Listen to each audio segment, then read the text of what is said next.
For the first time since the first year of the college football playoff, no SEC team will play in the national championship. Alabama being eliminated, of course, in the Rose Bowl. We will unpack that game today on SEC Football Unfiltered, our podcast from the USA Today Network. I'm Blake Toppmeyer with John Adams, and we have a lot to get into as we record this. Quinshon Judkins, the star running back from Ole Miss, has entered the transfer portal. LSU at this moment still needs 2 new coordinators, and the Nico era is taking flight at Tennessee. So much to get to, John, but let's start with the Rose Bowl and Michigan and Washington in the national championship after Alabama. I thought they got played in almost every facet, John, and yet still they came so close to winning that game. They were like one stop or one score away, despite the fact that Michigan just mauled them at the line of scrimmage, really from wire to wire. I mean, Michigan had 10 tackles for loss to Alabama's 1. I thought that stat, more than any other, sort of summed up the game, and I thought the game ended pretty fittingly with Alabama getting stopped at the line of scrimmage on their final 4th down. What was I was there in Pasadena. What was your take from afar of that game? I thought in a way, Blake, that the game was kind of indicative of Alabama's season. Because as we watched Alabama go through this year, the inconsistency at quarterback early on, the change, then return to Jalen Milroe, this never looked like a great Alabama team. And I think that's why some people say, well, this is Nick Saban's best coaching job. He got this team and won the SEC and got it in the playoff. But when you really took a hard look at it, Alabama didn't have a great wide receiver. It didn't have a great running back. Its offensive line didn't rank with the best Alabama offensive lines. Its defense was good, but it just wasn't a typical Alabama team. So when we look at it from that perspective, we really shouldn't be surprised it lost to Michigan. I thought it would win a close game, and it was a close game. It just happened to lose it, and it was just kind of a puzzling into, okay, the offense was so reliant on Jalen Milroe just kind of making a play, and that last play, okay, he's going to get in the shotgun. We'll snap it to him, not very accurately on the snap, but we'll get the ball to him, and then we expect him to run through the Michigan defense and score. Yeah, it was just, as we reflect on it, maybe this team didn't belong in the playoff either. But it almost, as you said, it almost won the game. Yeah, and we discussed that when the playoff field was put together, right? Whether Alabama Yes. really deserved to be in or not. Speaking of deserving, John, I mean, Michigan, I want to get more into the Rose Bowl in a moment, but Michigan's in this interesting scenario, and I wrote about this after the game. They've become the man in the black hat, so to speak, right? Like they're the villains of college football right now. Jim Harbaugh was suspended for a total of 6 games this season, 3 at the start and then 3 toward the end. They're under a pair of NCAA investigations, one for potential recruiting violations, the other for the situation I think everyone in college football is familiar with at this point, the sign stealing allegations, and not sign stealing from the sidelines, that is allowed, but side stealing, going to opponents' games in advance and using recording devices to steal their signs ahead of time. That is against NCAA rules, and that's what Michigan is being investigated for. So 2 NCAA investigations going on. The whole while, Michigan has taken on this like us against the world type mentality. They're using these investigations as fuel, as if like everybody's out to get them. I don't really know that that's true, but that can be a really powerful motivator. And so my question, John, if Michigan beats Washington in the national championship and is handed the trophy while they are under 2 NCAA investigations, while they have a coach who is suspended for 6 games this season, will you see them as an illegitimate national champion in any way? Should they have, a metaphorical asterisk, I guess, next to this title if they were to win it? Or do you say all is fair in college football, even if it's not really fair and you're cheating? Yeah, that wouldn't bother. I don't see an asterisk. I look at what Michigan did. I mean, I think everybody in college football does everything it can to win. And if it can get away with something, it gets away with it. Michigan got caught, but I don't look at it that way. I believe, uh, and it didn't. Maybe it was stealing Alabama signs too, because I read your column and all the Michigan players were saying, "Hey, we knew what was coming." They probably shouldn't have said that, because some people might have read your column and say, "Well, there you go. Those guys never stopped. They were relentless, even when they caught, sentenced, judged. They still kept stealing signs." But I don't think you had to steal signs to know Alabama would hand the ball to Jalen Milroe. I just didn't think it would hand it to him and run up the middle like that. Yeah, and I think the play was actually supposed to go off left tackle. You could see Alabama's right guard pulled left on the play, but the bad snap got it off to a bad start. And then Michigan had a defensive end come crashing in off the left side, and you could see Milroe kind of turn his head in that direction. And so I think he probably thought in that split second, boy, if I run left where I'm supposed to go, I might get beheaded because I got this defensive end coming untouched at me. And so he sort of charged right ahead. And actually, Alabama's right tackle, J.C. Latham, got pushed into Milroe. And so, really, if you want to credit someone for a tackle on that final play, it should be Alabama's right tackle tackling his quarterback, which, as we've discussed, really kind of puts a bow on the game, right? The fact that Alabama's offensive line got blown. First of all, you have the bad snap, and then you have Alabama's offensive line getting blown up to the extent that a lineman tumbles into the quarterback and ends it right then and there. But yeah, I'm with you as far as the Michigan thing goes, John. I would say it's fair to say that I get up on the moral high horse a little more frequently than you do. Would you say that's fair in my column writing? Yes, you do, definitely. Okay. Mm-hmm. And having said that, though, I look at these situations, okay, allegations of some petty recruiting violations, whatever. I mean, I think there's about 130 programs out there in the country that are cheating to some extent in recruiting, right? The sign stealing stuff, I think that goes maybe a little against the code of coaches. Sign stealing during the games, I would guess almost every team does that to some degree. Having a minion out doing some advanced work with a cell phone in the stands, I don't know that everybody's doing that. I think that probably crosses the line. But is that enough to put an asterisk next to this season? No. Like for me, I'm more likely to get up on my moral high horse and shake my finger at somebody when there's some actual harm being done here, when actual human lives are being affected by the negligence of actions, of someone that I cover. In this case, yeah, they were trying to get away with something. They appear to have gotten caught. Harbaugh was punished, but to call them an illegitimate champion, as I think some would if they win this thing, that doesn't fly for me. If they beat Washington, they'll be undefeated. They'll have gotten caught doing some toes across the lines types of things. They'll have taken, these suspensions that Harbaugh got, and they will have won it all. And to me, they'd be a legitimate champion.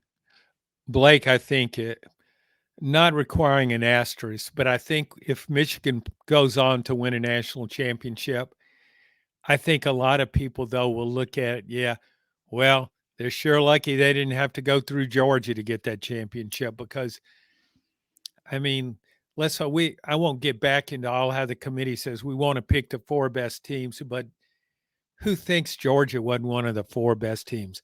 I know it lost to Alabama in the SEC championship, a 3-point game, but I just don't think anybody would have beaten Georgia in a playoff scenario. So I think Michigan, that's where it was fortunate. It was it wasn't fortunate that Connor Stallions was out there working his butt off to get signs from Rutgers or whoever. It was because it didn't have to go through Georgia.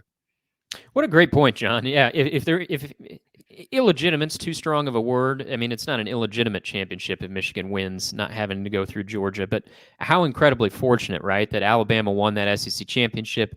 The committee decided what it decided. Which, like you said, we don't have to rehash all that. We've been over that, but how very fortunate that Georgia, or excuse me, that Michigan could win this thing without having to beat Georgia themselves. If if there were any asterisk required, that would be it. You make a good point there. Well, sometimes, like we see it in an NCAA basketball tournament a lot of times, where the very best team gets upset, and the team that upsets them then loses to a better team, and the better team is left thinking, "Man, I'm glad we didn't have to play that number one team." Uh, so it just works out that way, and we'll probably see more of that when we have 12 teams in the playoff. But Georgia, I know Florida State was woefully outmanned, didn't have its quarterback, had all the opt outs and all that stuff. But Georgia, when it gets down to business, most of the time, not against Alabama, but when it gets down to business and it says, okay, we need to show people who we are. And it was just relentless in that 63-3 game. It looked like a continuation of last year's national championship game against TCU, even when the backups came in, and they came in early, but they were still playing at the same high level of efficiency. Coaches talk all the time about playing to a standard. Easy to say that, but in that kind of game, Georgia kept doing that. And I don't know. I know it's a 63-3 game, but it left a really favorable impression about Georgia with me. The predictable aftermath of the Rose Bowl, John, part of it centered around, is Saban going to retire? Has Saban lost his fastball? All those familiar narratives. And it's just funny to me because, back in September, most of us were wondering if Saban had lost his fastball. They lost to Texas. They looked terrible against USF. Then there was like this 180, and people were calling this the greatest Saban coaching job of all time. Now he loses to Michigan, the number one team in the nation, on a game that comes down to literally the final play. He'd just beaten Georgia, something no team had done in a few seasons, and now we're having these questions again of, well, does Saban need to hang it up? I mean, I think the reality is, as is often the case, like somewhere in the middle, right? Like Saban's not as dominant as he was. I think some changes in the sport have impacted that to a certain degree with NIL and transfers. I also think it's natural when you've been doing something as long as he has been. Maybe the fires don't burn quite as hot, and yet still, this was a team that I think most of us did not expect to win the national championship coming into the year. I know I certainly didn't.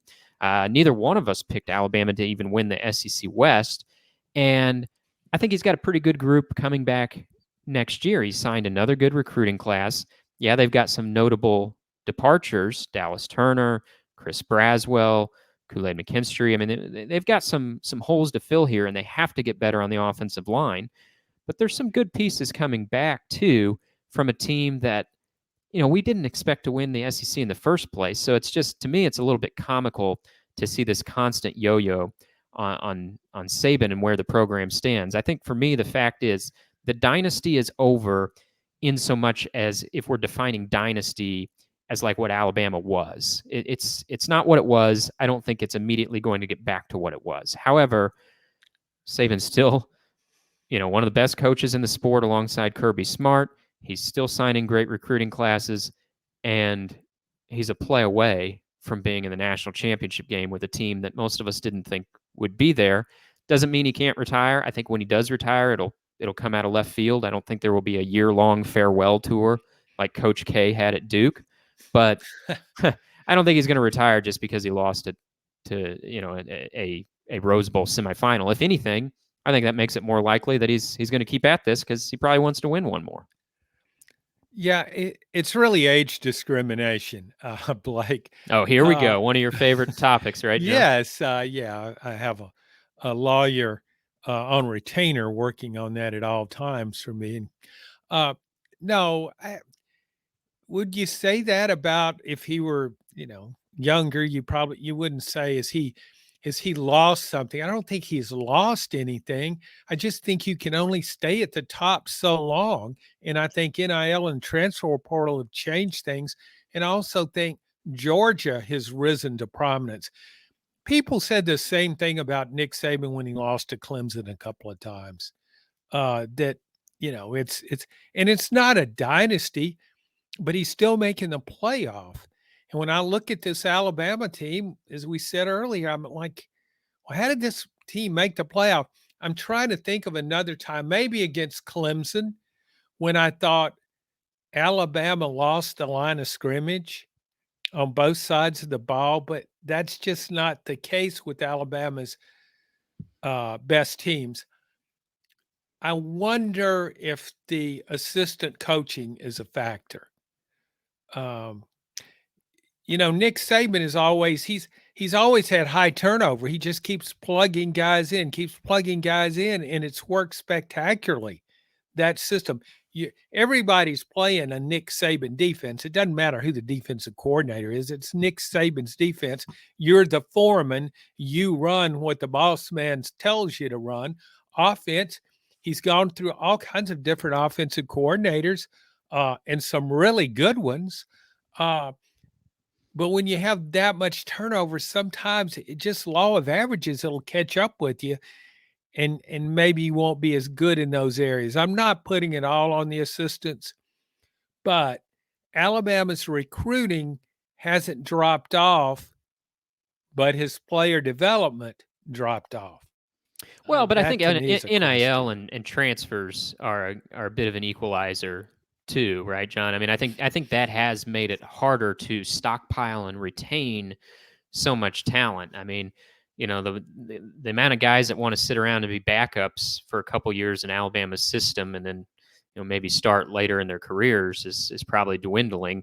And I do think it has made it a little and with NIL too. It's allowed Alabama's still signing. Alabama and Georgia are still doing the best in recruiting, but I think there are some one-off examples of programs being able to sign some players thanks to NIL that they wouldn't have been able to, say, even 5 years ago. So I think there's been a number of challenges. I agree with you on coaching staff, and I'm still not sure that Saban got his offensive coordinator hire right a year ago. I mean, Tommy Rees, I thought had a terrible first month of the season. Then a lot of folks in our positions, not necessarily you and I, John, but people that do this for a living were anointing him as like the greatest hire of all time after Alabama turned things around in the last couple months of the season. I was more wondering, like, why did it take Tommy Rees that long to get some obvious truths figured out about this Alabama offense?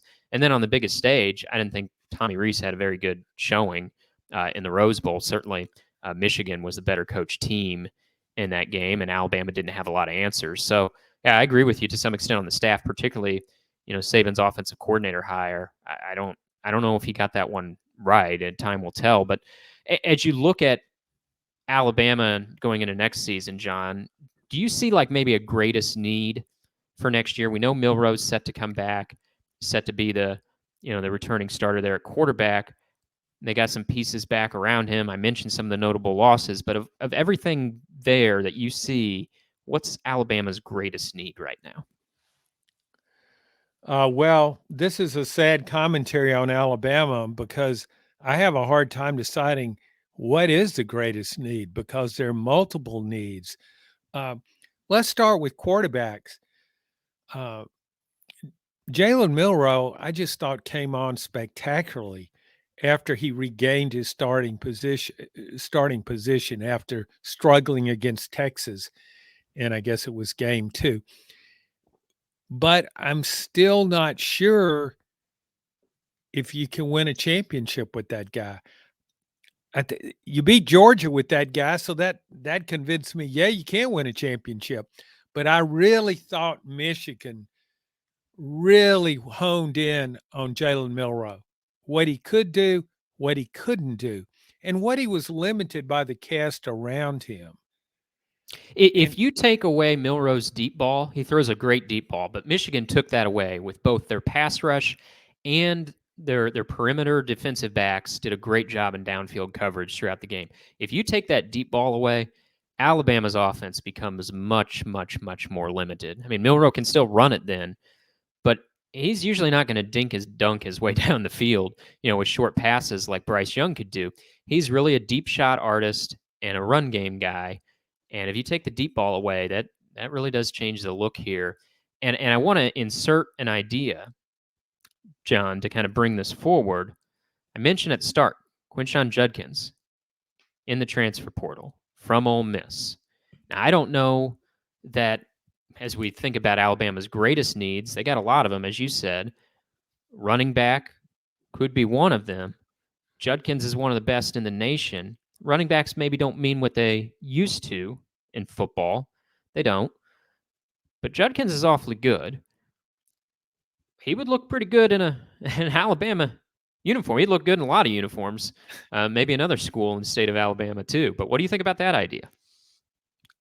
Oh, I think it's a great idea. I go back to Jahmyr Gibbs from Georgia Tech and what he meant to Alabama a couple of seasons ago. So yeah, that's that would definitely be a great get.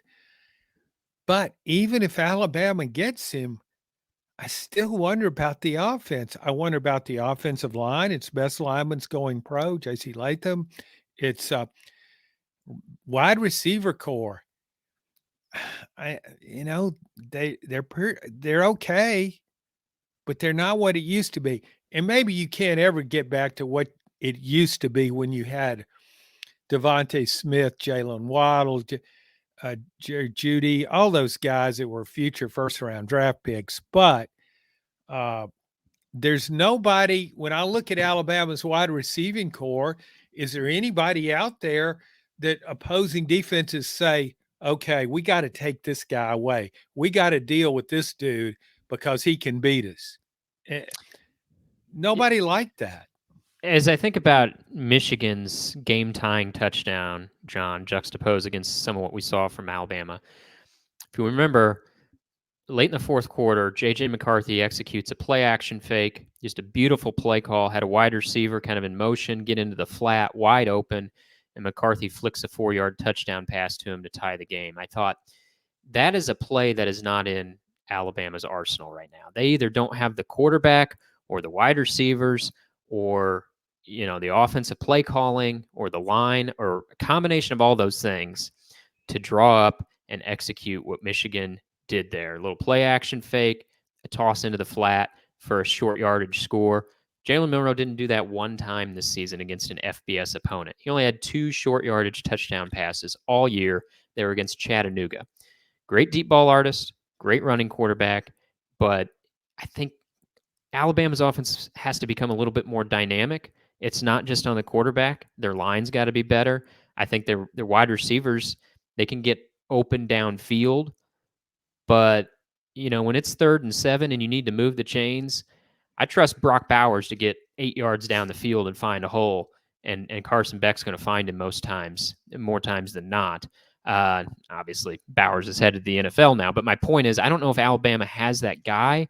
They don't have the line. I think they could use a running back like Judkins. You were talking earlier, the needs of this team, it's not just one thing, and yet they still have a lot of talent coming back and the number 2 signing class coming in. So point being, I think Alabama's on like the 3 or 4 team short list for your favorites for national championship going into next year. And yet they've got more question marks than they usually did at the height of Saban's dynasty, I think. Yeah, Blake, when we look at what Michigan did and really beat Alabama by a greater margin what the score said, I think we would agree on that. But why didn't Georgia do that? And I go back and I look at that game and I just think how little things that became big things with Brock Bowers was not at 100%. He's Georgia's best player. Ladd McConkey, I don't know if he's been 100% all year, Georgia's best wide receiver.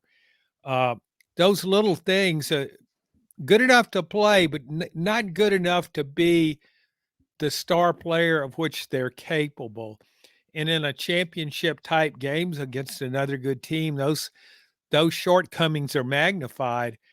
But I wonder about why couldn't Georgia's defense do what Michigan's defense did? Is Michigan just better? Well, I mean, Alabama didn't exactly go wild against Georgia either. I think Georgia lost because Bowers wasn't healthy. They missed a field goal after a penalty, and they fumbled inside the 10-yard line. All right. I mean, Alabama, they scored 27 points against Georgia, but it's not like they hung half 100 on them. I know, and I guess what it really comes down to, Blake, is what did the winning streak reach for Georgia? Was it 28 or 29? 29. Yeah. 29. When you win 29 games in a row, some of those games are playoffs, some of them are against prime SEC competition. When you're just going to have a day in a game that matters where things don't go your way or don't go the best way, and that's what that amounted to, I think. Well, I want to get to LSU, John, a team that got a lot of fanfare in the preseason, including from you and I. And they did get to 10 wins, so they have 20 victories through Brian Kelly's first 2 seasons. And yet, in year 3, I think, is when a lot of people expect more of a coach, right? Especially more of a coach making what Brian Kelly's making, who's being paid what Brian Kelly's being paid, or excuse me, who has his track record for success. I think the bar goes up in year 3, and yet Kelly's dealing with some important player departures. Jaden Daniels, Malik Neighbors, Brian Thomas, they're all headed for the NFL.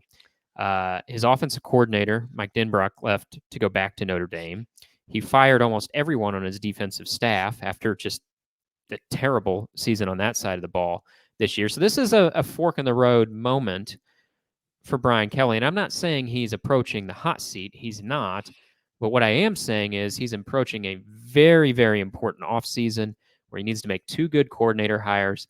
I think he needs some more transfer talent. They've been pretty quiet in the portal this offseason. This, to me, feels like a big moment that is going to define Brian Kelly's tenure.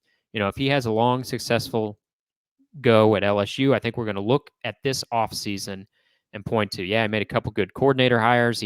He got things going to another level. Or we're going to look back on this offseason and say, he lost Jaden Daniels, couldn't get the right coordinators in place, and, it was all downhill from there. What do you make of the moment right now facing LSU? Yeah, when you're making the kind of money Brian Kelly is, when you're making it in a place like LSU, which doesn't have a history of great patience with Mm-hmm. football coaches, which expects to win at the highest level, which will expect to make the playoff next season. I think if he doesn't make the playoff, a 12-team playoff next season, he will be on the hot seat. That's just the way it goes. Uh, so I wonder how much of Brian Kelly's decision in cleaning house with his defensive staff was that, hey, I better make sure everybody knows, hey, not my fault. These clowns can't coach. I'll get rid of them. Or how much what, and so he's using it as a ploy to take the focus off him. Like again, I didn't do anything wrong, just hired the wrong guys. Or does he sincerely believe these guys aren't getting it done? I can do better, and I'll go out and get better coaches, and we'll come back stronger than ever. And I thought back to something else when I saw that story. I think I read it in your column. I know you did a one-on-one with Brian Kelly before last season, and it may have been a quote in your story or another story, but he talked about that his big year would be in 24. That's right. Yeah. Not 23. See, Yeah, and I and you're right. Kelly and I did talk about that back in June, and I asked him when he expected LSU to seriously contend for a national championship. And I expected him to dodge the question like most coaches would. He didn't. And he pointed to 2024. And so now we've arrived at this moment where he's got to replace his star quarterback, his 2-star wide receivers, and his coordinators. And when I looked at their win over Wisconsin in the bowl game, I thought it was important that they got the win. And Garrett Nussmeier threw for almost 400 yards in that game. Nussmeier's not going to be a repeat of Jaden Daniels, but I think he's going to be a good quarterback. But still, I thought, is a team that just beat Wisconsin 35-31, is that ready to be a serious contender for a national championship next year? And I thought, no, they're not, especially when you consider those wide receivers leaving. And so I do think this is a huge moment for Kelly. Again, we want to be careful here. I'm not saying hot seat moment, neither are you, but it's year 3 in a coaching tenure. That's when the expectations start to get real. And if you're a program like LSU, that's where going, I think, 10-3 is no longer a season for celebration. I don't know if it was this year. Probably wasn't, but it's certainly not going to be next year. I think what made a 10-3 record on its surface is not that bad. It's pretty good.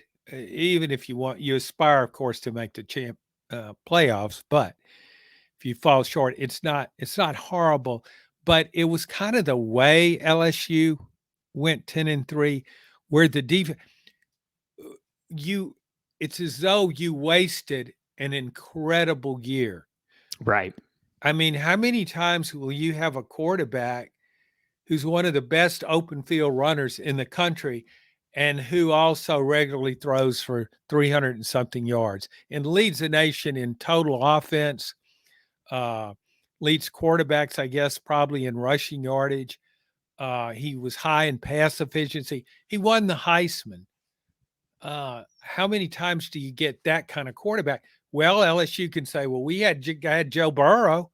And they won the national championship with won him. national Right. title, never lost a game, and really didn't come close to losing many games. So that is what be, and you're going to talk about again. You've got 2 NFL wide receivers out there.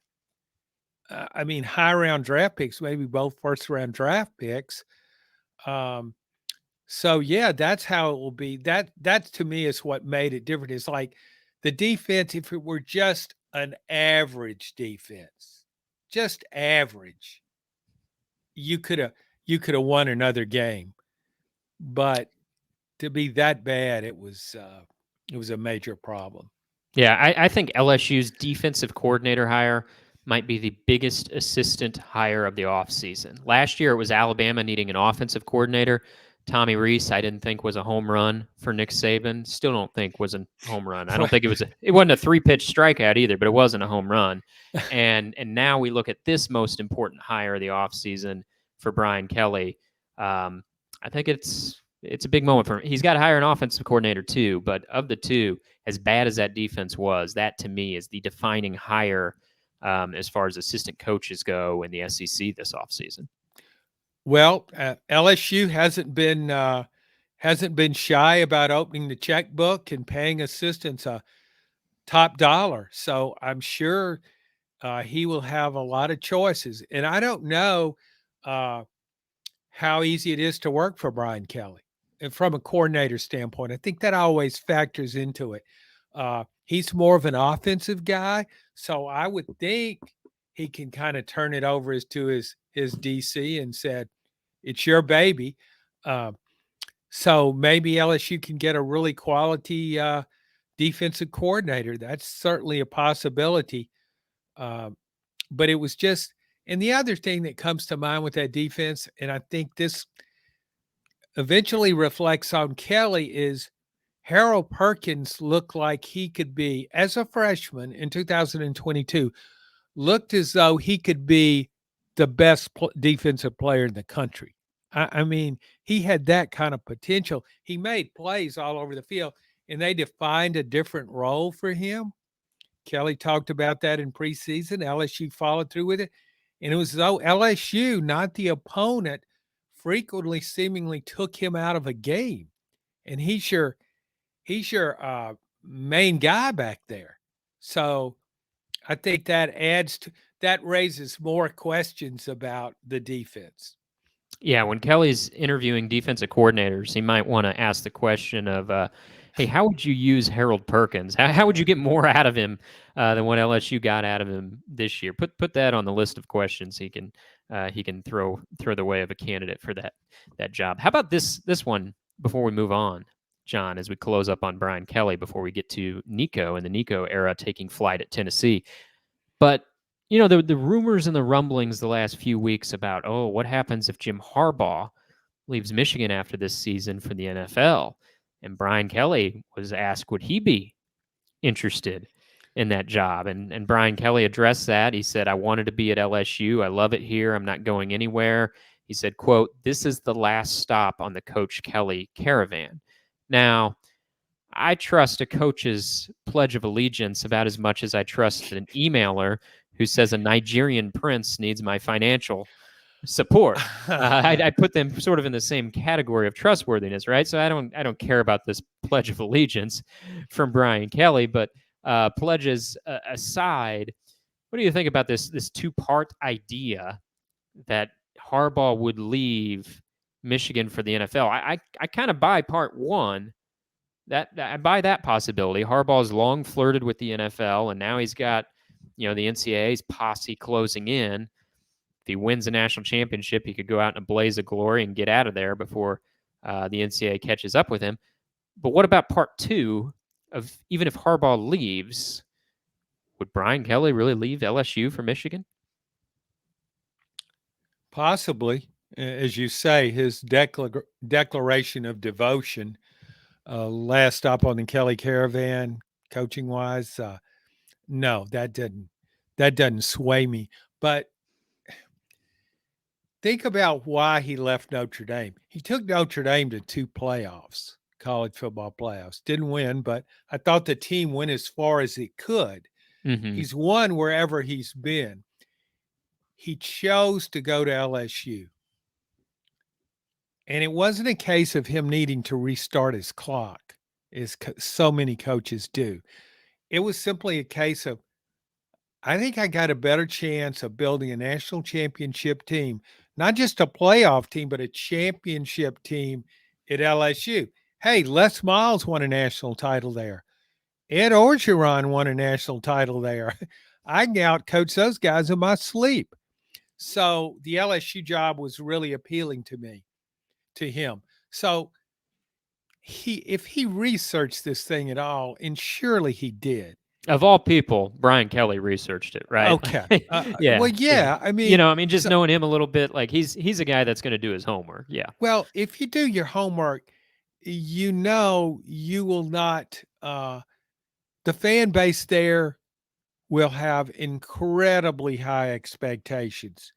I mean, and so much they will expect you to win and win big.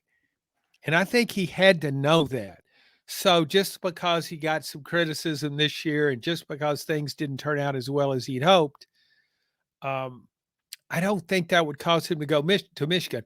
Michigan has high expectations too.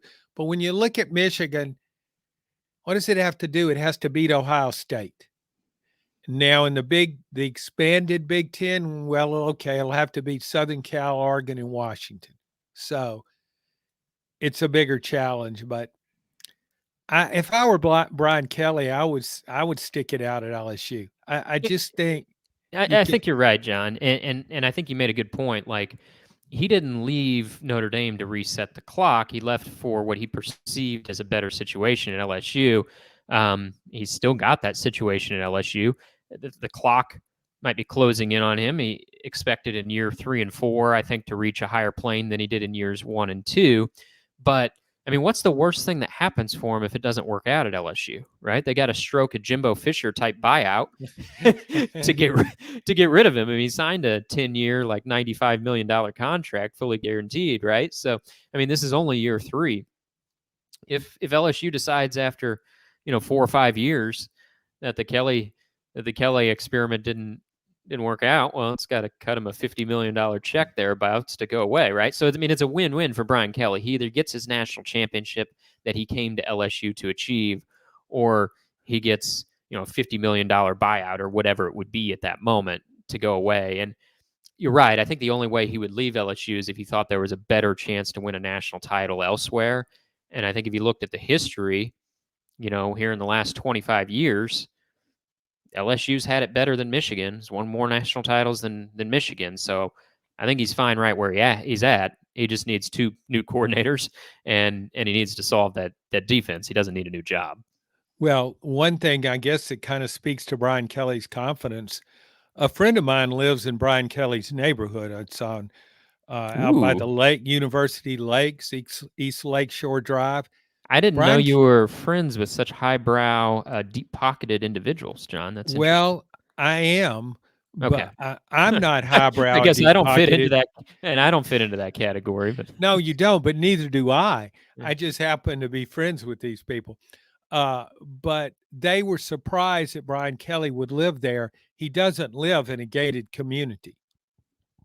Hmm. And so that tells me, well, he's not worried too much about.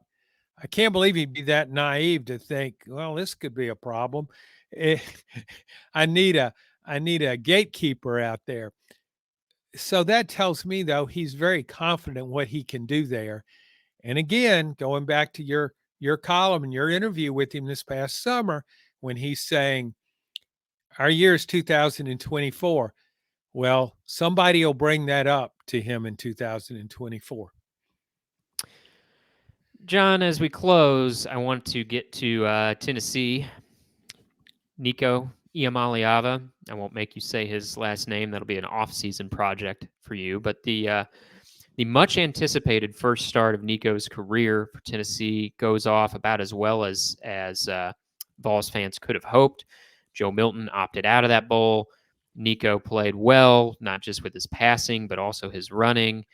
And Tennessee routs Iowa, and the Nico hype is off and running. Right? I mean, it's not a matter of whether Nico can win one national title. It's like how many national titles he's going to win. How many Heisman's is he going to win? Right? Like that is some of the chatter after that game, and some of it's hyperbole, but I think some of it, people really believe this, right? So, how good was Nico? I know you cover Tennessee. You wrote a column about his performance.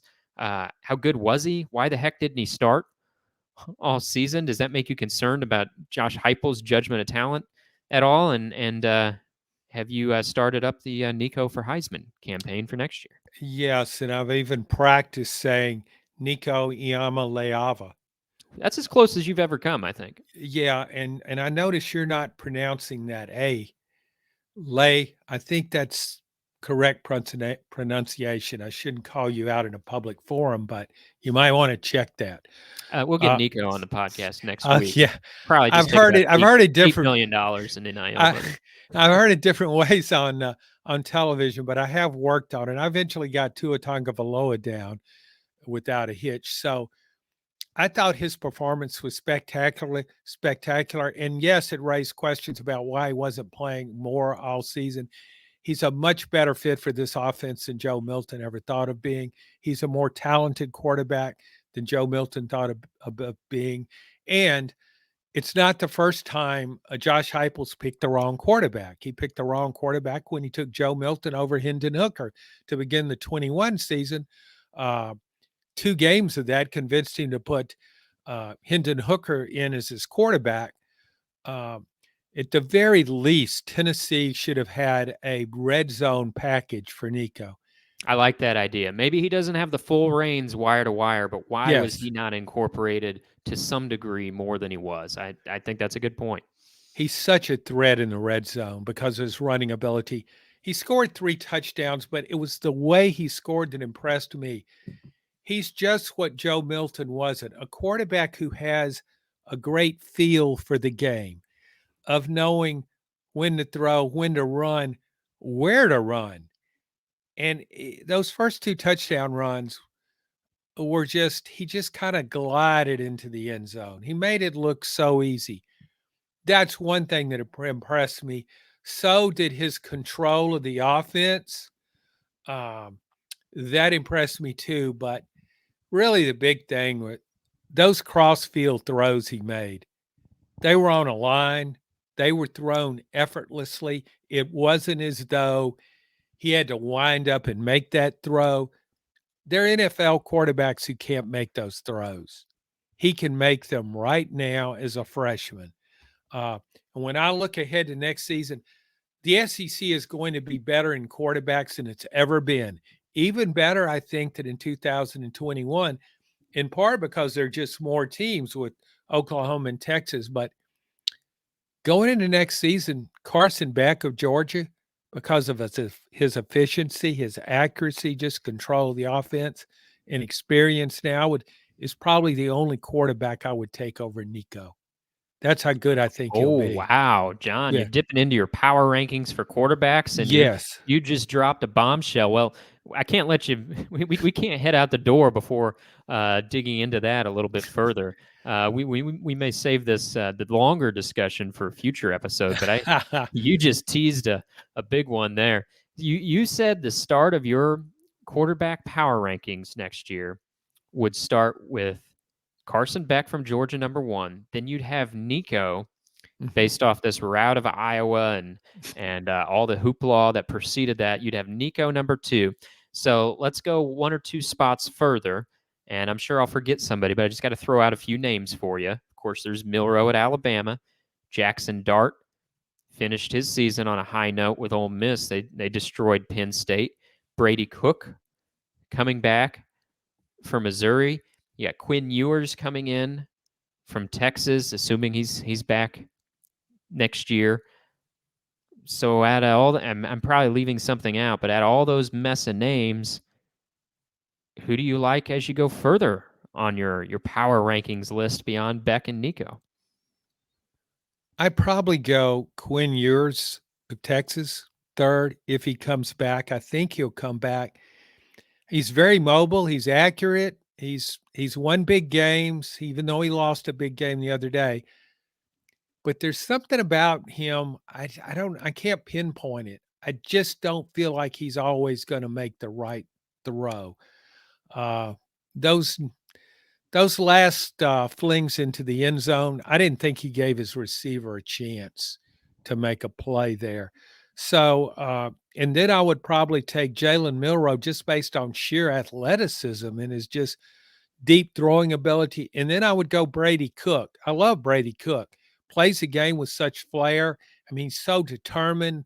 Got a lot of criticism early in his career. I think that helped harden him. Throws a good ball. He doesn't have the arm strength that some of the best QBs does, but he's also a really good runner. And then I'd go 5 Jackson Dart, who to me is kind of like yours. I don't trust Dart to always make the best play. I'm always kind of afraid, and it goes back to the 22 season, I guess, when he was more interception prone, that he'll make the big mistake. But he's talented. I don't deny that. So that's what 5 quarterbacks I've named. You're six deep now. Your 6 top deep. I'd six probably is go yeah. Yeah, if I you go. to review here, John. Again, I want to give you a second to reset. You got Carson Beck one, you've got Nico two, Quinn Ewers is your number three, Jalen Milroe is your number four, Brady Cook is your five, followed by Jackson Dart six. I've kind of changed my mind on Dart a little bit. He played really well Yeah, he did. for most of the season. I'm not as worried so much about him making mistakes at this point, but it's hard to crack that top five. I really don't have a huge problem with you having him at six there. I wonder if you might be knee jerking a little bit on Nico based on one game against Iowa, but nevertheless, I don't take too much exception with your top six. Maybe would reorder a few guys. And then there's also Garrett Nussmeier. Have you seen enough from him to consider him at this juncture, or would you continue your pecking order in some other direction? I won't make you round it out through number 16, but I'm wondering if you got one or two more guys here beyond your top six. Yeah, I mean Nussmeier. He's been productive when he's played. He played well in the bowl game. Um, I don't know how he'll do over the course of an entire season. I'd probably have him seventh, and then I would go with Oklahoma's freshman Yeah, Jackson Arnold. Jackson Arnold, Mm-hmm. another 5-star guy who passed for I think 361 yards in a bowl game in a loss to Arizona. He threw 3 interceptions. One was a deflection the receiver should have held on to. I don't hold that against him, but I can see, and it's kind of like with Nico. I'm going, and look, these guys are all so good. Being seventh or eighth on this list is not a condemnation that you can't play. These guys can all play. I just liked his throwing mechanics. I'm not a great student of that, but he was just so smooth with his release. Uh, Made various throws successfully. He was again. He showed that composure, and he wasn't shaken when he threw 2 early interceptions. I thought that was significant. And I go back to Nico. If you look at his stats, he's 12 and 19 for 151 yards. So somebody could look at that and say, what's the big deal? Well, one thing, he was playing against a good defense, but the other were just, it was the eye test. It was the nature of throws. I mean, in my career, long that it is, I've seen a few guys that I just saw for the first time and thought, man, this guy, he's big time. He's going to, maybe he's a running back or a receiver or a quarterback. And I'm wrong about a lot of things, but I was right about those guys. And I think I'll be right about Nico. Final thing, John, we've been picking games all season. We might as well pick the final one. We were 3-2, by the way, in our bowl picks. That's something. Drop the confetti. Yeah. If I had a winning week, man, let's send in the band and the clowns and the cheerleaders. Yeah, let's celebrate. Maybe we should just go out on top after a 3-2 week in our bowl picks. And really, next year, let's don't pick bowls. It's just impossible to pick bowls. You don't know who's going to play, who isn't, who cares about playing, who doesn't. You just, but go ahead. Sorry. Yeah. Okay. Send in the clowns. I like that.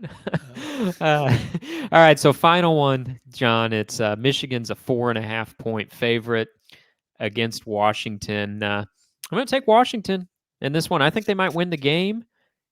I like getting 4.5 points.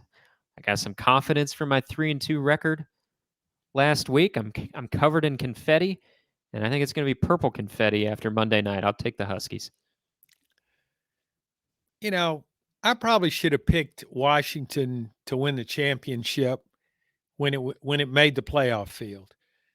As we've discussed, I've been following the Pac-12 all year. I thought it was a terrific conference, and I penalized for Washington for not looking dominant, for winning so many close games.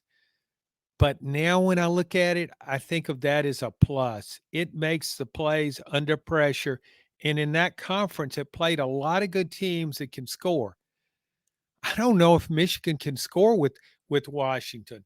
And Washington, Michigan's defensive front, as good as it might be, it will not dominate Washington's offensive line. That's a much better line than the offensive line than what Alabama has. That's right. It's a more dynamic offense. It's a better rounded offense at Washington. We could have, John, in the final gasp of the 4-team playoff, we could have the best playoff we've ever had. I don't want to give the committee too much credit because we've been over. We don't think they got the 4 most deserving teams. We also don't think they got the 4 best teams. But what they have done this year so far is created a good television show. And I suspect that was maybe the unspoken goal, or one of the unspoken goals all along. We got 2 good semifinals. We've had that before. Last year, we got 2 good semifinals and then had a blowout in the national championship. But college football has never gone 3 for 3 in the playoff era of having 3 compelling games, both the semifinals and the championship. I think we might get it. We're 2/3 of the way there. I think this championship could be a good one. Yeah, and I think the only way to improve on a good championship game, we take it one step further and say, winner plays Georgia. For the whole thing, whole ball of wax, winner plays Georgia. Maybe that's what the committee had up its sleeve when it ranked Georgia number 6. It was going to shove them in mid-January at +1. You know, at one point, college football, there was talk of a +1 format, right, to determine the national championship. You played, it was almost like 3 teams or something. I forget that format, but they called it a +1 situation, right? This would be the +1. You win the playoff, and then you still got to beat the defending national champion to claim the crown. No shortage of ideas here on SEC Unfiltered. No shortage of love from John for Nico. And we even got a peek at John's quarterback power rankings for next year. We'll be back with you next week after the national championship. Thanks for listening to this edition of SEC Football Unfiltered.